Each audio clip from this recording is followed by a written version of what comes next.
Teleimpacto, lo que necesitas saber.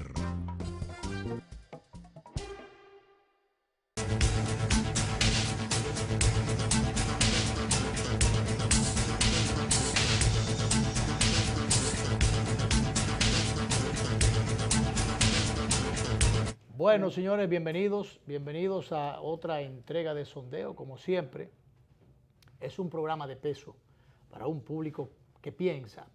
En el día de hoy, Danilo, debemos conversar sobre los temas económicos.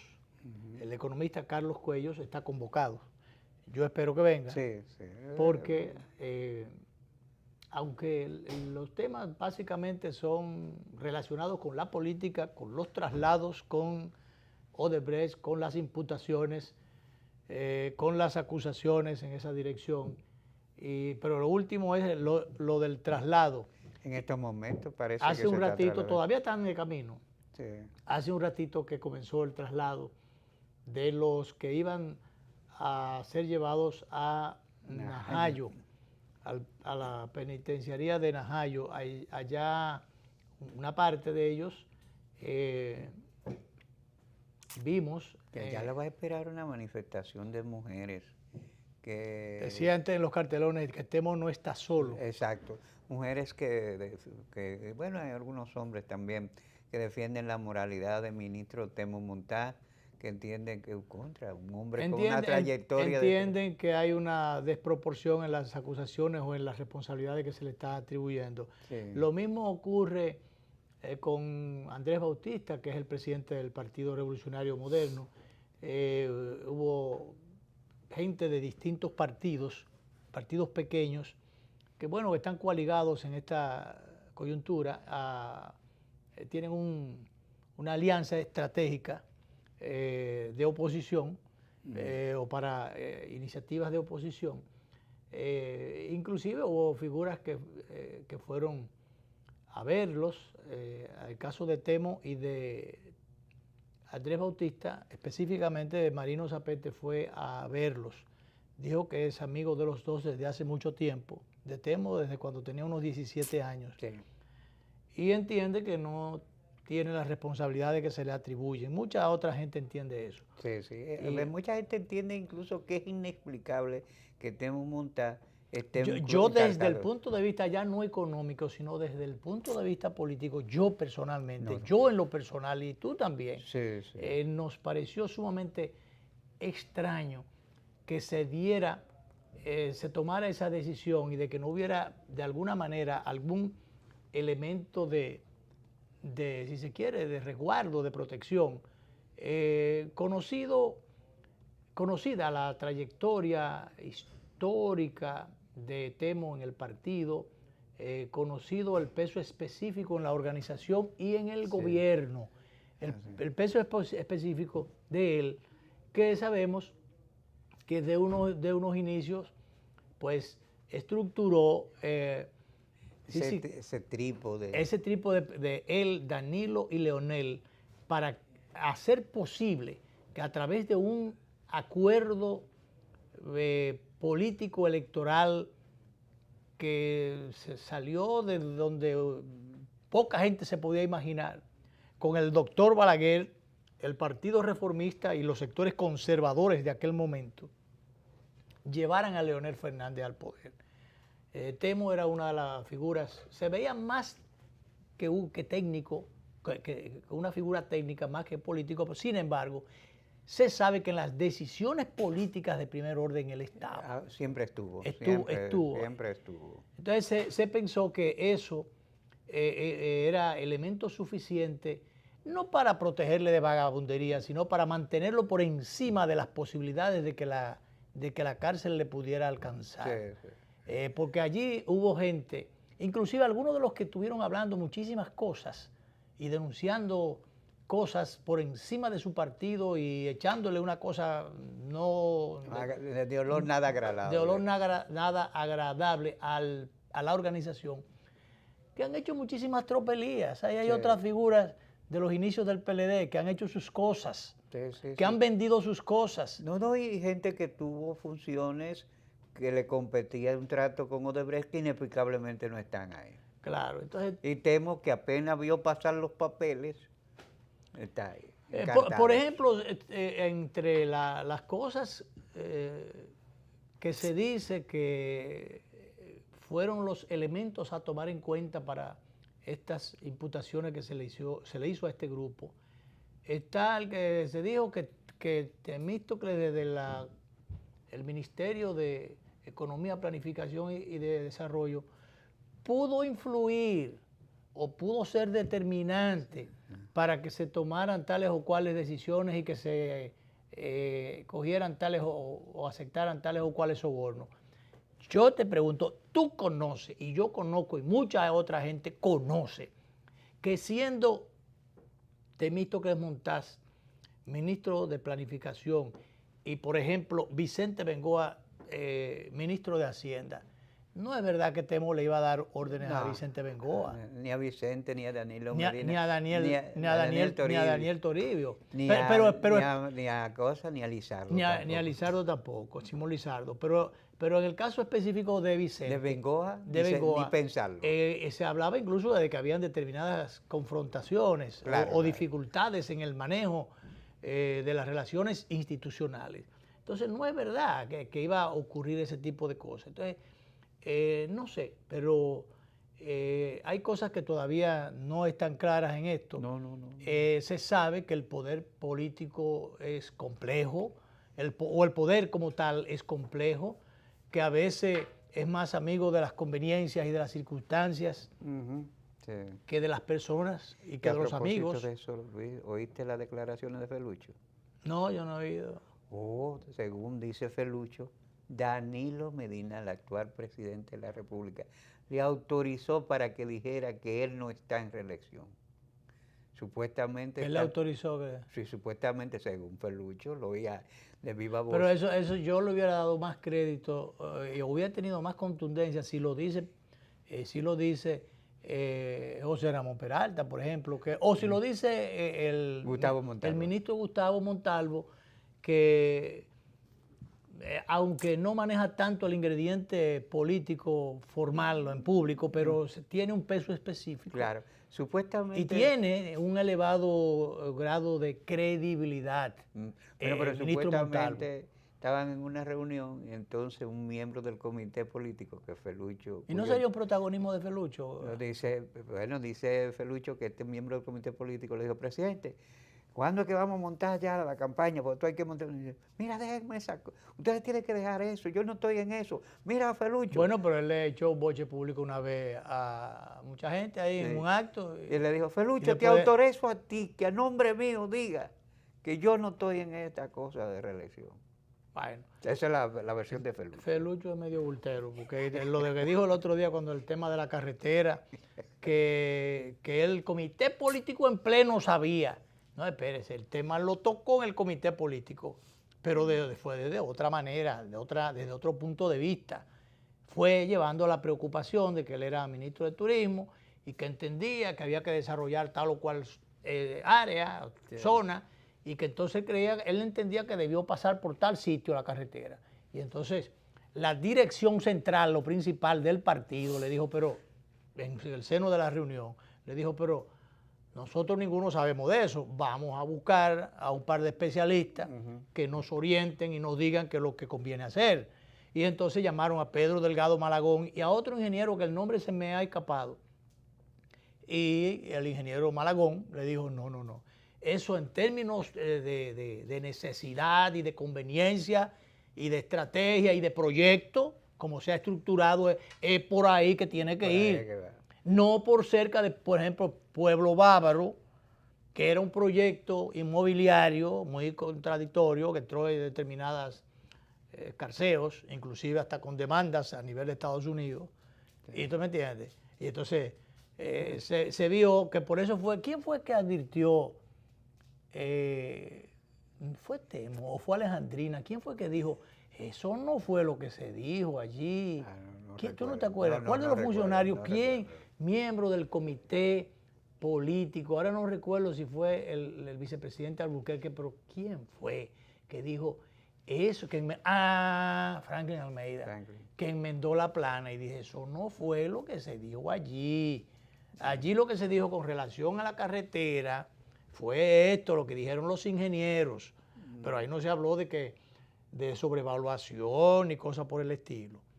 Entonces yo no sé por qué Felucho diría eso en ese momento, que real y efectivamente le hizo mucho daño a la imagen del partido. Sí, sí, no le hizo bien. Porque le dijo que todo el comité político en pleno sabía de eso.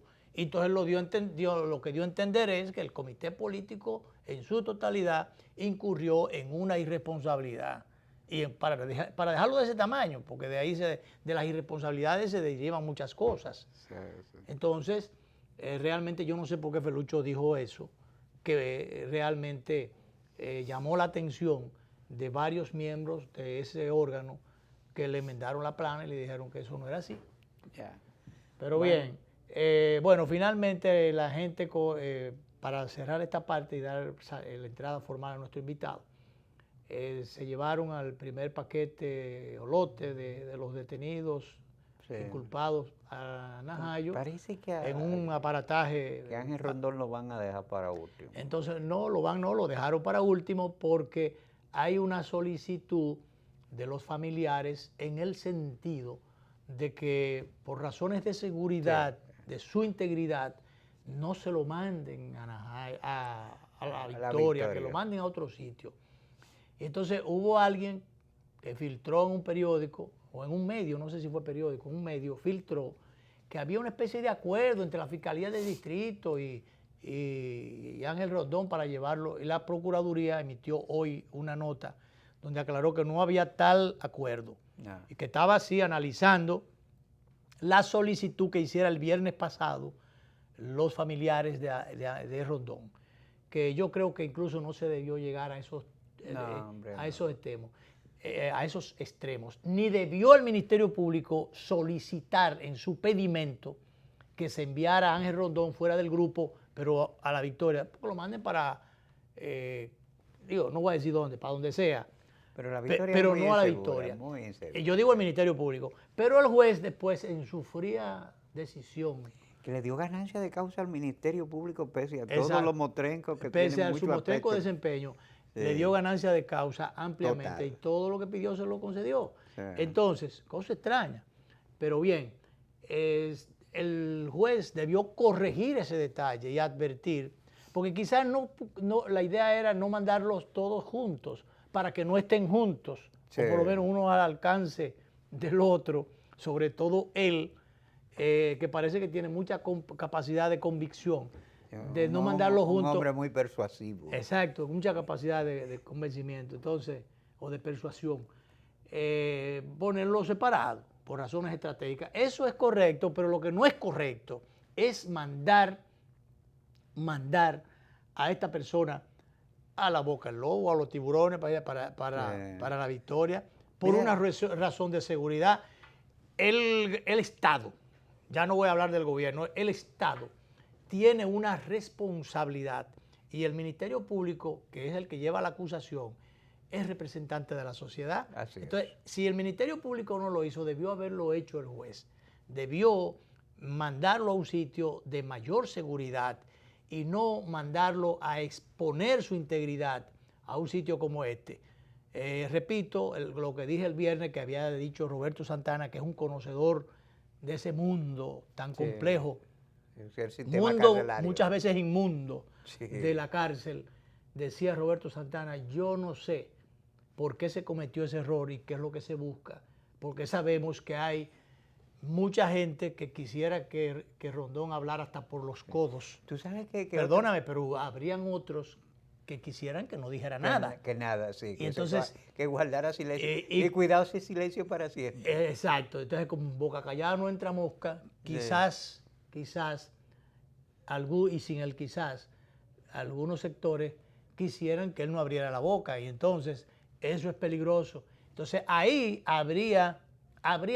hay una responsabilidad que el Estado, a través de sus instituciones, en este caso de justicia, llámese Ministerio Público, Dirección de Prisiones y demás hierbas, todas en su conjunto, tenían que rodear de esa seguridad, de esa protección. Sí, a este señor que indiscutiblemente por encima de todo, repartiera o no repartiera, o se lo echara al solo los bolsillos, los cuartos, es la figura principal, claro, porque es el único que ha admitido, sí, yo recibí, pero no, eso no 22, yo recibí más, pero por mi trabajo, sí, o por mis acuerdos. Y no fue para sobornar. Pero no para sobornar.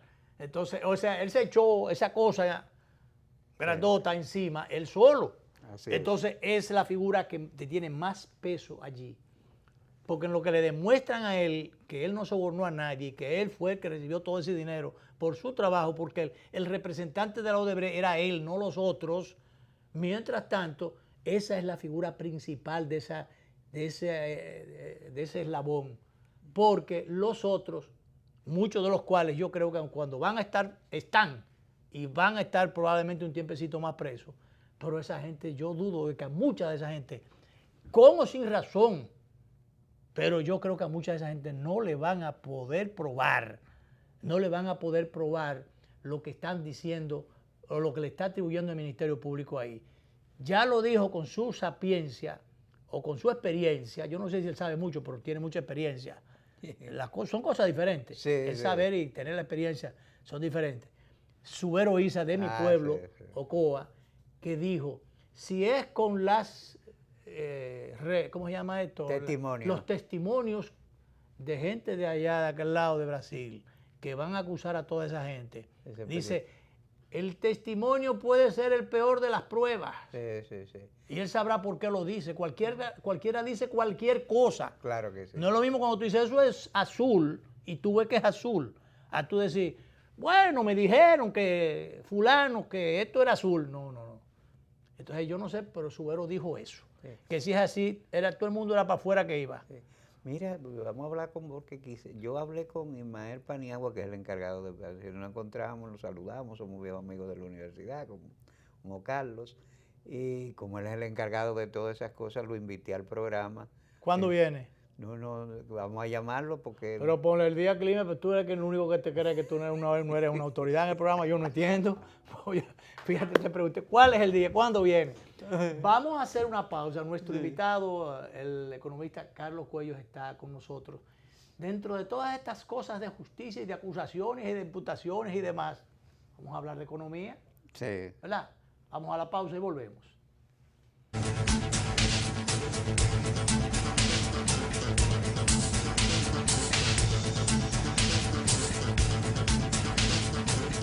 ¿Por qué es importante el crecimiento económico?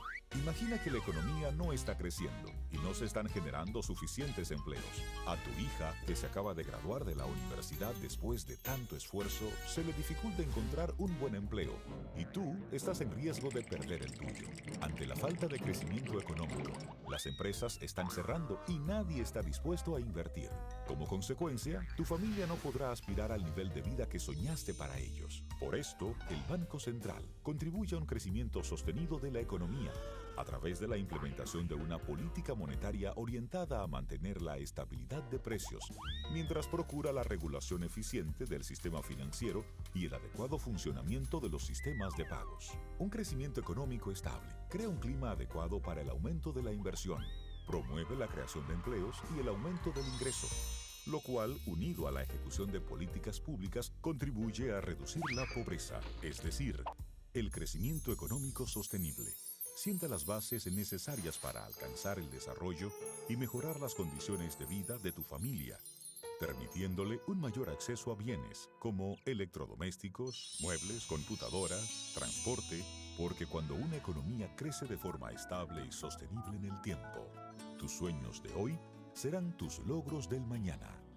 Campaña de Educación Económica y Financiera del Banco Central de la República Dominicana. Por la estabilidad y el crecimiento. Cada día me despierto con su aroma, con su compañía y su alegría. Véndame la vida como siempre, siéntate aquí a ver el mar y que el aroma permanezca, porque el sabor empieza en el aroma, porque me tienes y te tengo,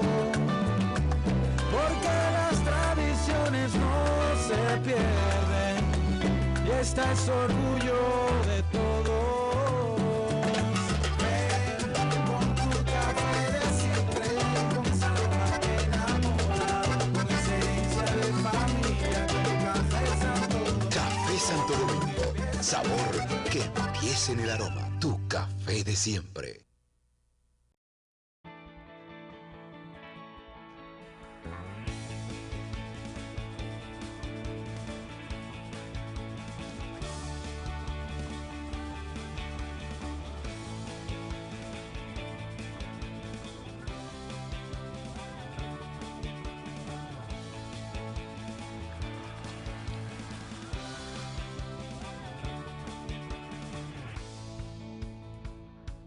Dale millas a tu vida. Ahora también cambia tus millas para pagar tu tarjeta de crédito y los impuestos de boletos aéreos. Entra a popularenlinea.com y descubre todo lo que puedes hacer con ellas.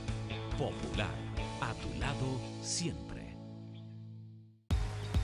Regresa la emoción de la LNB. Compra tus boletas para los partidos con tus tarjetas de crédito y débito Banreservas y recibirás un 20% de descuento. Banreservas, banco oficial de la LNB.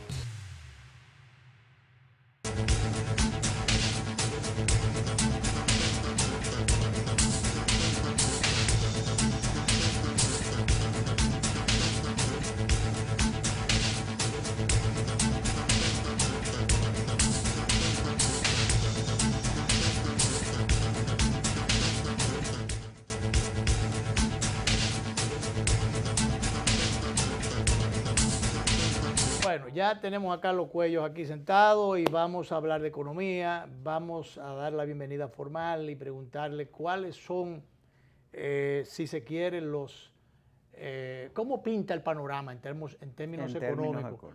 Realmente hay algunos temores, algunas aprensiones, el panorama está despejado, no hay de qué temer, esos movimientos que se dan a nivel internacional. Incluso el manejo político del presidente Donald Trump no influye en estas cosas, no se han reflejado en una disminución de las remesas, o sea, todas esas cosas que se perfilan aquí dependiendo de cómo se manejan allá. ¿Has recibido informaciones de que esas cosas están normales o que han variado? Bueno, ante todo, las gracias por la invitación. En segundo lugar, yo creo que aquí no hay temer. No hay que temer. Para temer hay que ir a buscarlo ahora, sí. Ah, bueno. En todo caso... yo creo que ni él mismo tiene temor, aunque... Bueno, se ha ido despejando. Él tendrá cosas que temer, pero no... Se ha ido despejando un poquito. Pero lo que tú decías ahorita, si no hay incertidumbre, siempre la habrá, Por ejemplo, el manejo de la deuda externa, que siempre habrá tema de discusión. Siempre habrá incertidumbre, ¿no? Por ejemplo, el más reciente informe del Banco Mundial sobre la perspectiva de la región destaca que la República Dominicana seguirá siendo puntera, no solamente este año, con un crecimiento superior a un 5, sino que en el 2018 y en el 2019, en medio de una situación en la cual las proyecciones para el continente no llegan ni al 2%, 0.8%.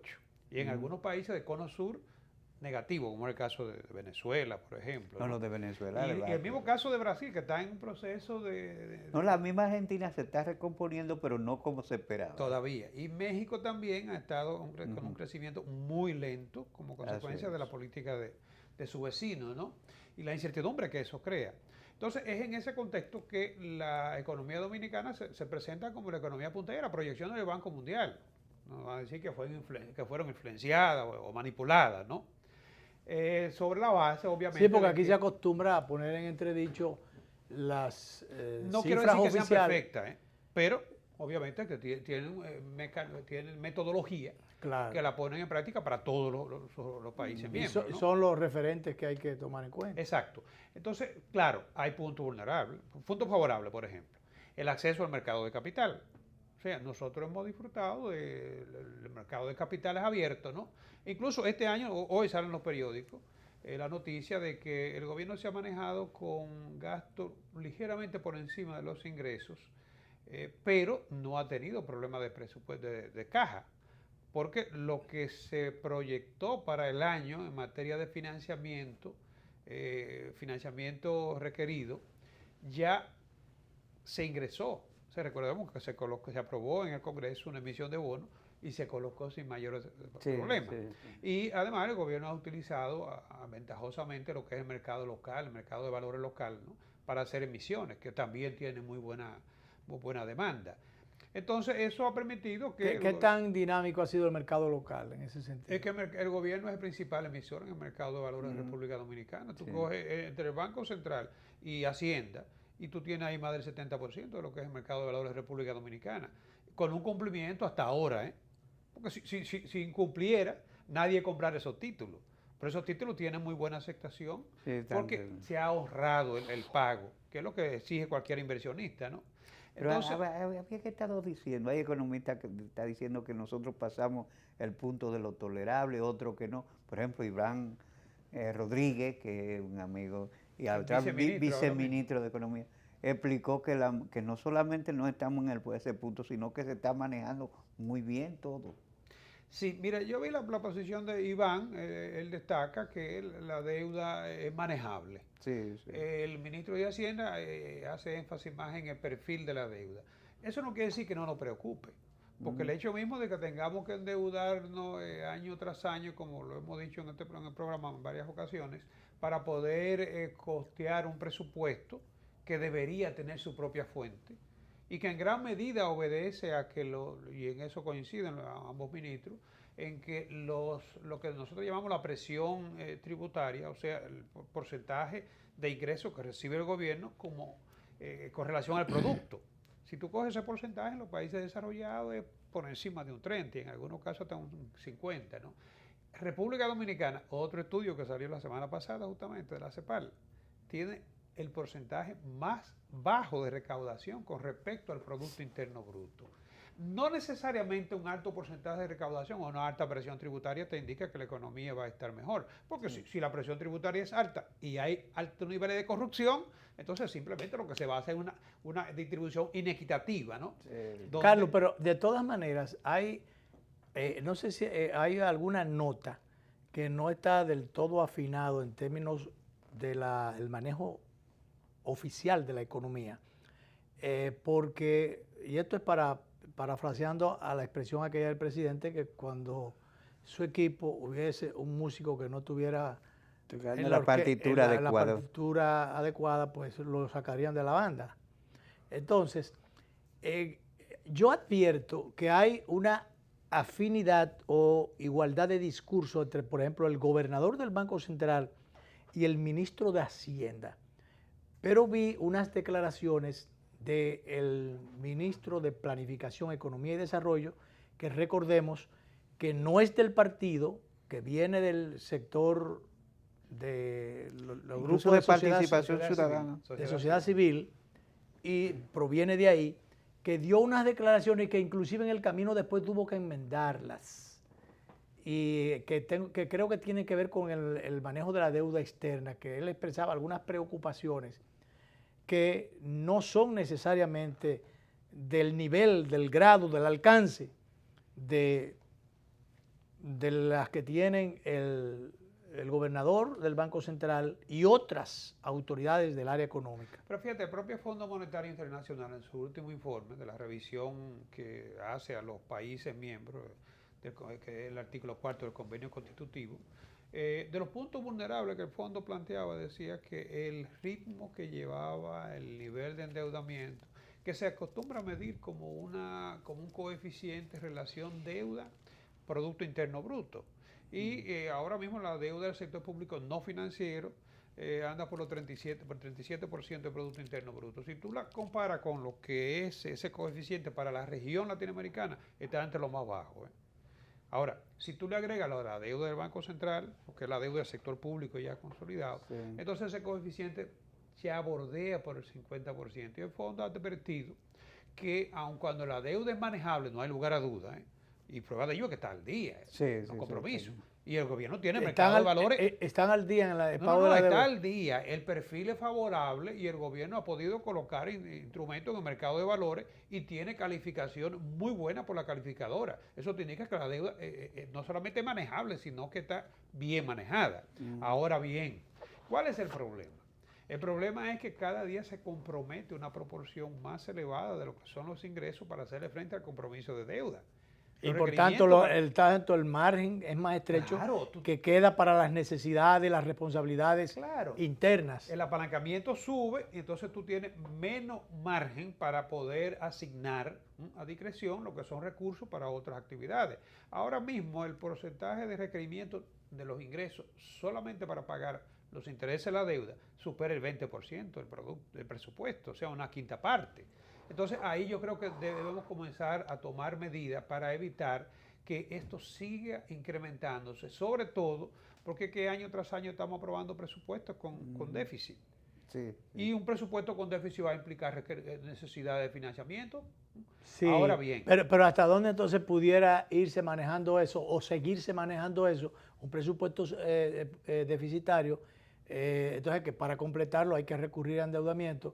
Y entonces se supone que el endeudamiento se va haciendo cada día mayor. Mire, o se ha frisado en algún punto ya el endeudamiento. No, el fondo recomienda que se sea cauteloso, por ejemplo, ya cuando va pasando al 50%, se entiende que ese es un nivel, ¿no?, que podría acarrear costos financieros derivados de la deuda. Y hablamos de fondo sobre la base de la colaboración sin responsabilidad, diríamos. El país no tiene acuerdo con porque el país no tiene acuerdo, no tiene compromiso, porque otras veces el fondo sencillamente ha impuesto su autoridad sobre la base de las deudas que se tienen con él, pero como ahora el país no firmó acuerdo, no, el gobierno entonces de Danilo Medina es el único que en los últimos tiempos no ha tenido que firmar acuerdos. Pero tampoco en la última etapa del presidente Fernández tampoco. Después recuérdate que renunció después cuando le querían. En medio del proceso cuando, de campaña. Exacto, sí, pero cuando le querían imponer una serie de condiciones que eran catastróficas para este país. Bueno, más que catastróficas, se hubiese sacrificado las elecciones. Las elecciones, más que eso. Hubo la necesidad de incurrir en un déficit. Elecciones y más que elecciones. Histórico. Elecciones y más que elecciones, porque eran realmente de alto riesgo, alto sacrificio. Las elecciones. Recuérdate que el déficit en que se incurrió para poder financiar todo lo que fue el gasto de una coyuntura política, no voy a decir que fuera todo. Está sugiriendo político, que si Leonel Fernández y su gobierno no toman esa medida, Danilo Medina no gana las elecciones. No lo sé, pero yo creo que influyó. Pero se acerca. Pero hubiese alterado alguna cosa. Recuerda que el fondo exigía que se ajustara la tarifa eléctrica, que es el principal generador de las menos cosas que pedía el fondo era eso. Entonces, ¿qué ha favorecido ahora en esta coyuntura de la economía dominicana? Bueno, los precios del petróleo. Claro. Los precios del petróleo, entre otras cosas. O sea, toda esa proyección que hace el Banco Mundial. Porque se calculó un presupuesto, creo que con el 57 por ahí. En eso el presidente Medina fue un suertudo que logró bajarse al 50. Pero no perdamos. Esa proyección están hechas sobre la base de puntos vulnerables. Petróleo, por ejemplo. Es un punto que en cualquier momento sube y baja, se puede disparar, ¿no? Acuérdate que en un momento se manejó a 100 y pico el barril. No ha vuelto. No ha vuelto ahí. Ha bajado por los 50. Claro. Entonces tenemos el acceso al mercado de capitales, la tasa de interés en los mercados de capitales, los precios de la materia prima, el crecimiento de la economía mundial, que también aparece en ese documento, de cerca de 2.8, una recuperación, ¿no? Y sobre todo el crecimiento de la economía norteamericana, que ha permitido que nosotros tengamos, no obstante que tenemos el problema de la presión migratoria, ¿no?, pero incremento en las divisas, crecimiento del turismo, crecimiento de la inversión extranjera, crecimiento y diversificación de las exportaciones. Tuviste que los otros días de mango estamos exportando, según vi en la feria, más de 20 millones de dólares. Eso no, ni pensarlo antes. Yo creo que casi ahorita va a ser más que café. Eso ni de azúcar se exportaba 20 millones de dólares. El café tiene problemas con la roya en este momento. Bueno, pero esos son problemas de camino. Y de aguacate también, tú sabes de eso. No, de aguacate. Creo que el tercer exportador de aguacate está entrando una millonada. Entonces, todo esto, ¿no?, sujeto, porque es imposible ver la economía como un comportamiento estanco, ¿no?, pero sujeto a comportamiento de la economía global, a las variables que hemos identificado. Aparentemente ese crecimiento, esas proyecciones son sostenibles. Hay un elemento aquí que son las variables políticas. ¿Son sostenibles por qué tiempo? Mira, la variable política que ustedes analizaban ahorita pueden cambiar todo el panorama. Porque esas inversiones extranjeras que están llegando al país, aunque nos quejamos, esa es la verdad, pero cuando nos consideramos en el contexto de la economía regional, ¿no? Si la inversión extranjera fluye, si esa calificadora de riesgo te dan esa calificación que tenemos, si los mercados de valores internacionales te compran los títulos, muchas veces pagando prima, es porque tienen confianza en la economía. Pero es que aquí todos los días, ya que hablaste de inversiones, fíjate, por ejemplo, todos esos exiliados venezolanos con muchos cuartos, fue para acá que cogieron la mayoría, y otros para España, pero la mayoría, los primeros cogieron para acá. Y después, yo supongo que algunos capitales de Puerto Rico, ante la situación que se estaba dando, algunos probablemente cruzaron para acá, que no era muy lejos. Y entonces, fuera de ello, en el turismo, en inversiones hoteleras, permanentemente hay inversiones cuantiosas. Como bien planteas, eso se supone que debe ser sobre la base de tomar en cuenta una estabilidad macroeconómica y una tranquilidad política. Pero sobre todo expectativa, porque recuérdate que el inversionista toma en cuenta, para tomar sus decisiones, un inversionista considera las expectativas. Porque si tú vas a invertir, lo que hay en el momento no es lo que te va a permitir retorno a ti. Tu retorno va a depender de lo que tú vislumbres en el futuro. Y por eso es que la confianza es un factor tan importante para que las decisiones de economía se produzcan, las decisiones de inversión, perdón, se produzcan en una economía. Tanto la inversión local como la inversión extranjera. La extranjera quizá más, porque su riesgo es mucho mayor. Vamos a hacer una pausa, pero eso es lo que no toman en cuenta, Carlos, los que viven apostando a desguañangar el país, que piensan que el dañar la imagen, que crear expectativas, muchas de ellas falsas, o querer trastocar o volver con el país con los pies para arriba y la cabeza para abajo, eso da beneficios. Pescar en río revuelto. Y eso realmente trae sus secuelas y trae sus problemas. Claro. Pero vamos a ver qué pasa, porque tenemos, yo pienso que la presión de la calle, como se ha dicho, la presión de la calle es buena y es oportuna, pero así ante la fractura, la fragilidad o casi inexistencia de la oposición, es bueno esto para equilibrar un poco la carga y que el gobierno no se sienta, o los gobiernos no se sientan solos en el escenario político. Pero de ahí a irse a extremos, como por ejemplo pedir la renuncia del presidente, la instalación de un gobierno provisional, que no sean tales o cuales jueces, que son los que hay, los que juzguen a los imputados. Que en el caso Odebrecht no sean los jueces del PLD, entonces van a ser los del PRM o los de Participación Ciudadana. ¿Cuáles jueces son los que van a juzgar? Señores, hay una estructura o unos mecanismos y unos formalismos institucionales, unos procedimientos institucionales, y hay unos plazos que hay que agotar. Primero, quienes eligen esos jueces son los que tienen el control del poder político en un momento determinado, porque el régimen electoral y en sentido general nuestro es esencialmente político. Entonces, esa estructura escoge a los jueces por un tiempo determinado.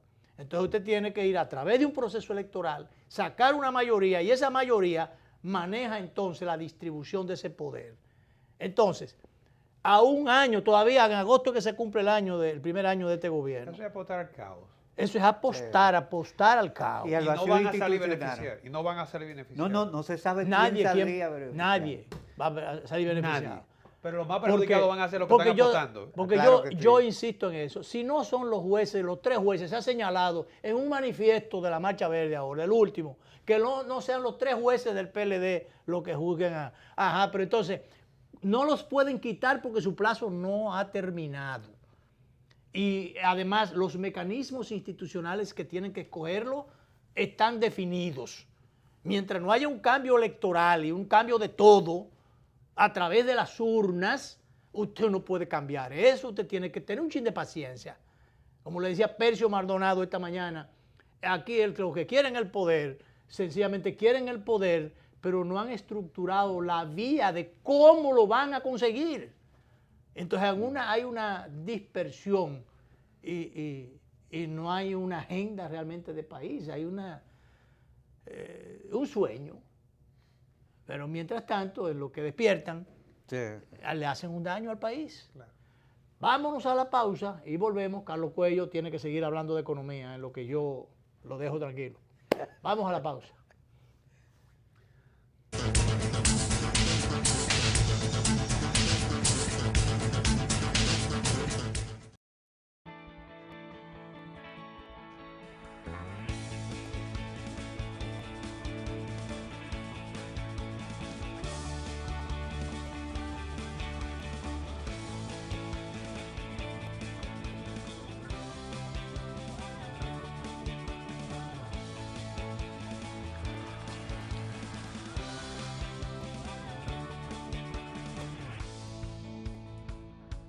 Dale millas a tu vida. Ahora también cambia tus millas para pagar tu tarjeta de crédito y los impuestos de boletos aéreos. Entra a popularenlinea.com y descubre todo lo que puedes hacer con ellas.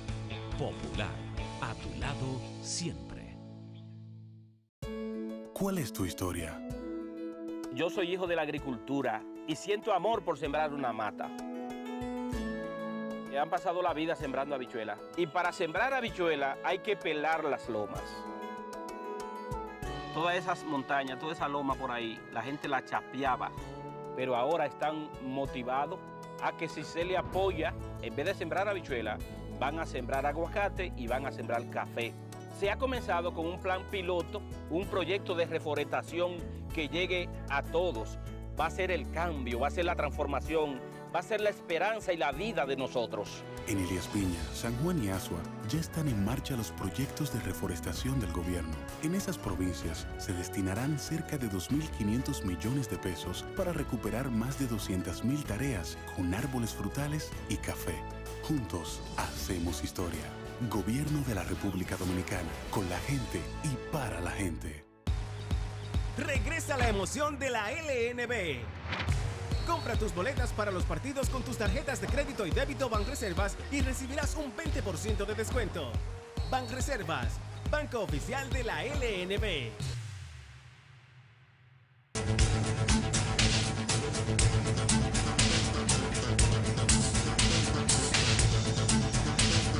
Bien, seguimos conversando con el economista Carlos Cuello, nos acompaña esta tarde, el sondeo de este día. Carlos, entonces, ¿hacia dónde crees que debe entonces enrumbarse la economía o cuáles elementos deben tomarse en consideración como elemento preventivo o elemento para apuntalar y evitar fragilidades? Exacto. Yo quiero seguir sobre esa donde tú cerraste ahorita, porque es sumamente importante. Estábamos enfocando lo que son los puntos vulnerables que tiene toda realidad, ¿no? Y tú hablabas de lo que son las variables políticas, que la maneja mejor que yo. Realmente todo lo que tú puedes vislumbrar hacia el futuro tiene que considerar los factores de riesgo. Tú mencionabas lo que son los pedimentos de algunos que otros grupos o sectores que están asumiendo el rol de fuerzas opositoras, ¿no? En algunos casos, fuerzas de la sociedad civil que van perfilándose cada vez más como grupo político.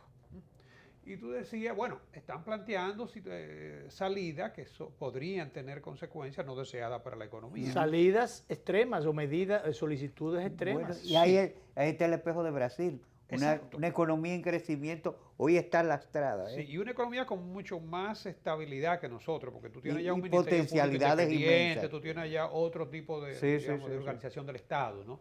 Pero en el caso nuestro, esto podría trastocarlo todo.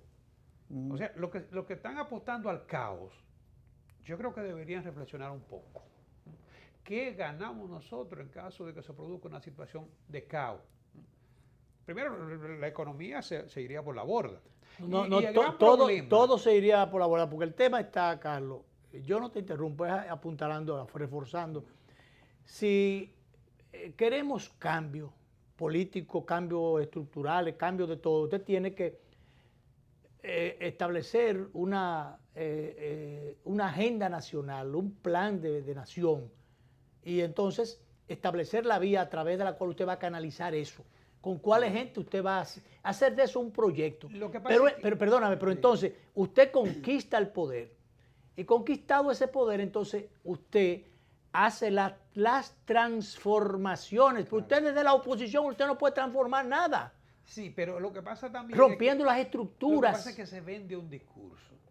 El discurso populista es muy viejo, pero de repente como que se retoma. Sí. Se vende un discurso de que, y es cierto que la economía dominicana en la distribución hemos sacado mala nota.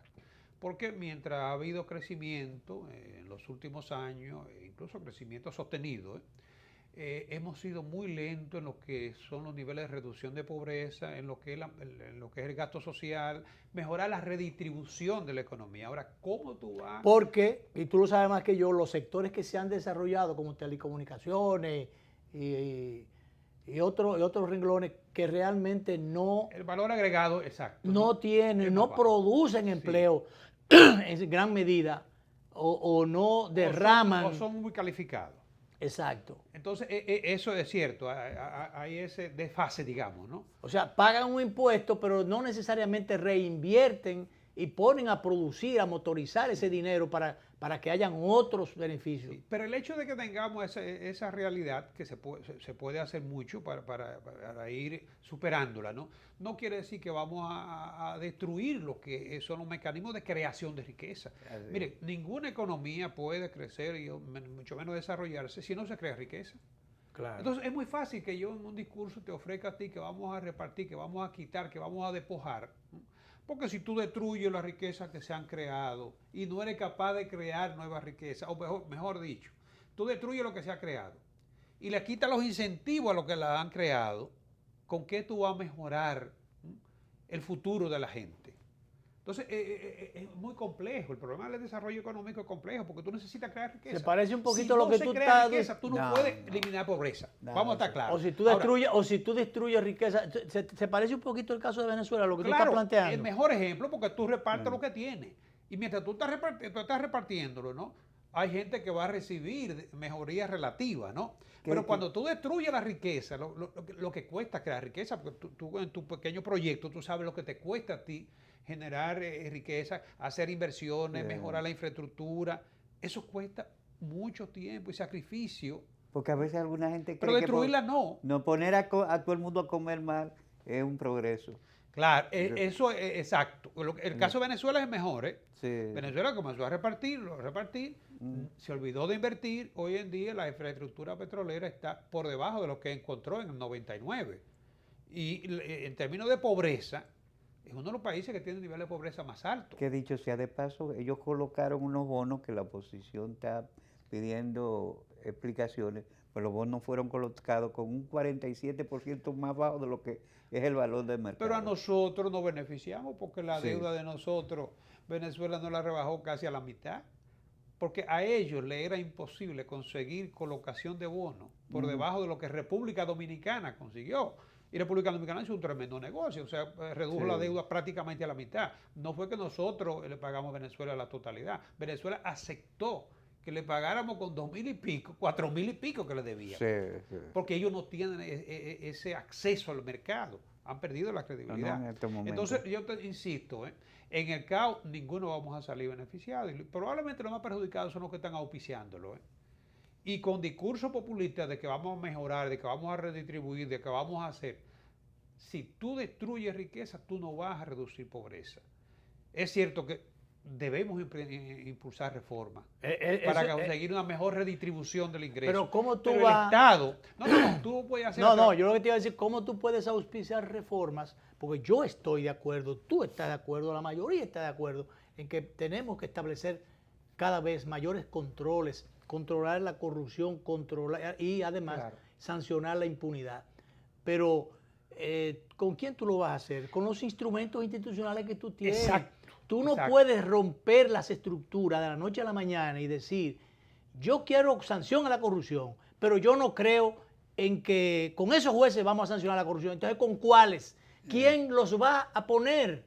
No, pero sobre todo eficientizando también lo que tenemos. Lo que tenemos, porque por ejemplo... Si tú no puedes decir de la noche a la mañana, la policía corrupta, eso no sirve, es un nido de qué sé yo, qué cosa. Pero espérese, vamos a mejorar lo que tenemos en lo que realmente logramos la policía que necesitamos. Es que si eficientizamos lo que tenemos, podemos obtener mayores recursos. Claro. O sea, lo que siempre hemos dicho con la educación, por ejemplo, con la seguridad. Claro. Tú estás pagando unos impuestos y por eso la gente incluso se resiste o rechaza el pago de los impuestos, porque en los países nórdicos tú pagas el 50%. Y recibe un beneficio. Pero tú recibes todo. Te recibe tanto que hay países hasta te devuelven después una parte de lo que te dieron. Hay países como Suecia que tienen la tasa más alta de suicidio porque hasta el bienestar parece que en exceso es malo. Hasta la belleza cansa. Exacto. Entonces... primero yo veía que la belleza cambiaba. Ahora dice José que la belleza cansa. Entonces, no creía que cambiaba nada más. Necesitamos mejorar, eficientizar lo que son los mecanismos de la economía. Que, por ejemplo, una salonera no tenga que hacer una inversión en una planta eléctrica que le cuesta más que todo el equipo que ya tiene. Claro. Que tú no tengas que tener 5 vigilantes allá. Claro. Porque lo que debe ser la seguridad. O que deje de dormir allá por seguridad, porque ya se roban el cable de la energía y entonces, bueno, pero ven acá. Entonces eso, es que el solo hecho de mejorar lo que son los servicios, la calidad de los servicios, ya eso le permite al ciudadano disfrutar mejor de sus ingresos, porque no tiene que destinar parte de sus ingresos para necesidades que debería recibir dentro de lo que son los servicios públicos por los cuales se paga, ¿no? Y lo otro, claro está, la seguridad social, seguir impulsando lo que son los mecanismos de la seguridad social. La seguridad social y la seguridad ciudadana. Porque tú te imaginas, en términos económicos, que es donde en el terreno donde estamos metidos ahora, tú te imaginas lo que significa aquí, que ya tú no puedas como pueblerino, o yo, o Danilo, costo de la inseguridad. Que ya uno no pueda dormir en su campito porque sencillamente se siente inseguro. La cantidad de fincas o finquitos, pedazos de tierra que tú veas que se vende, porque a nadie le sirve. Porque si a nadie puede tener la seguridad de coger el fresco abajo una mate mango, que antes nuestros abuelos lo hacían, con toda la seguridad y la producción o la productividad que eso significaba. Ahora no. Entonces, ¿a cuánta gente que tiene incluso un encargado de cosas no le matan el encargado? Oh, sí. Entonces, todos los días. Entonces, va perdiendo esos activos ahí, esos bienes que tiene la gente, va perdiendo valor y va perdiendo importancia. Y sobre todo el interés de la gente por invertir o por conservar eso u otro por comprarlo. Claro. Y entonces llega un momento en que todo eso se convierte en añico. No, y otra cosa también, si tú sabes que necesitas de un aparato productivo y tú estás en una economía de mercado y sabes que el sector privado tiene el rol de asumir riesgo, porque eso es lo que es un empresario, ¿no? Óyeme, no me estés denostando y atacando y con calificativo peyorativo a los empresarios que mal que bien son los que generan la mayor cantidad de empleo de la economía.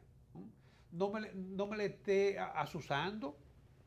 Yo entiendo que habrá excesos, siempre los ha habido, ¿no?